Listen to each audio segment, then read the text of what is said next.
Hi అండి. నమస్తే. Welcome back to Peddakka's kitchen. మంచి క్యారమిల్ ఫ్లేవర్‌తో ఎంతో టేస్టీగా ఉండే గోధుమ నూక ప్రసాదం నేను ఎలా చేస్తానో చూపిస్తాను రండి. స్టవ్ పై ఒక గిన్నె పెట్టుకొని 2, 3 స్పూన్ల ఆవు నెయ్యిని వేస్తున్నానండి. ఇక్కడ నెయ్యి మరిగాక కొంచెం జీడిపప్పు, బాదం పప్పు వేసి వేగించుకోవాలి. ఈ పూర్తిగా ఆప్షనల్ మాత్రమే. మీ వీలుని బట్టి ఉంటే వేసుకోవచ్చు, లేకపోయినా పర్వాలేదండి. ఇలా దోరగా వేగించుకొని ఒక ప్లేట్‌లో తీసి పెట్టుకోవాలి. నెక్స్ట్ ఇంకాస్త నెయ్యి వేసుకొని అందులో ఒక గ్లాస్ బొంబాయి రవ్వ తీసుకున్నానండి. ఆ బొంబాయి రవ్వను తీసి బంగారు రంగు వచ్చేంత వరకు, డార్క్ గోల్డెన్ బ్రౌన్ కలర్‌లోకి వచ్చేంత వరకు వేగించాలి. కొంచెం టైం పడుతుందండి.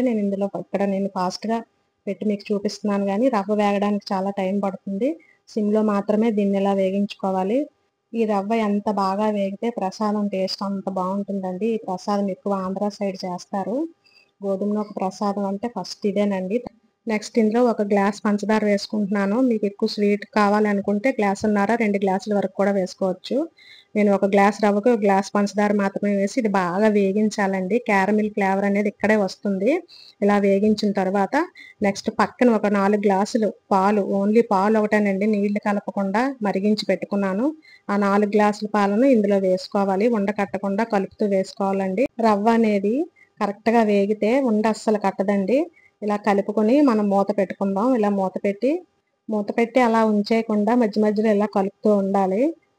ఒక గ్లాస్ రవ్వ, ఒక గ్లాస్ పంచదార అయితే స్వీట్ అనేది మీడియంగా ఉంటుందండి. నైవేద్యం కాబట్టి ఉత్తి పాలతోనే చేస్తున్నాను గానీ, సగం పాలు, సగం నీళ్లు కూడా పోసి చేసుకోవచ్చండి.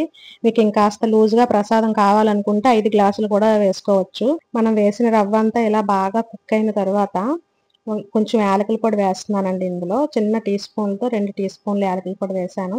ఈ ప్రసాదం అంతా తయారయ్యేసరికి నాకు ఒక ముప్పావు గ్లాస్ నుంచి ఒక అర గ్లాస్ వరకు నెయ్యి పట్టిందండి. ఇలా మధ్య మధ్యలో కొంచెం కొంచెం నెయ్యిని పోసుకుంటూ కలుపుకోవాలి. ఇంకాస్త చిక్కపడితే బావుంటుంది అనిపించిందండి నాకు. ఒకసారి మూత పెట్టుకుందాం. మీకు కావాలనుకుంటే ఇలాగే దించుకోవచ్చు డ్రై ఫ్రూట్స్ వేసి. కన్సిస్టెన్సీ అనేది లూజ్‌గా ఉన్నప్పుడు దించినా ఏం కాదండి. చల్లారాక కొంచెం గట్టిగా అయిపోతుంది, గోధుమ నూక కదా. ఇప్పుడు నెక్స్ట్ ఇందులో కొంచెం నెయ్యి వేసుకున్నాను మళ్ళీ. ఇలా నెయ్యి వేసిన తర్వాత జీడిపప్పు, బాదం పప్పు వేగించి పెట్టుకున్నాను కదా, అవి కూడా ఇందులో వేసుకుందాం. ఇలా కొంచెం వేసి ముందు కలుపుకున్నానండి. నెక్స్ట్ పైన గార్నిష్ కొంచెం ఉంచుకున్నాను. వాటిని కూడా వేసి కొంచెం నెయ్యిని కూడా మళ్ళీ వేసానండి, పైన ఆరిపోకుండా ఉంటుందని. బయట మనకు ఫంక్షన్స్‌లో అక్కడ చేస్తే పంచదార ఎక్కువగా వేస్తారండి. అది వేయడం వల్ల కొంచెం పాకంలాగా జిగురుగా వస్తుంది. చూడడానికి బావుంటుందండి. ఇలా వేసుకుంటే స్వీట్ కరెక్ట్‌గా సరిపోతుంది. సింపుల్‌గా చేసి స్వామివారికి నైవేద్యంగా పెట్టుకోవచ్చు.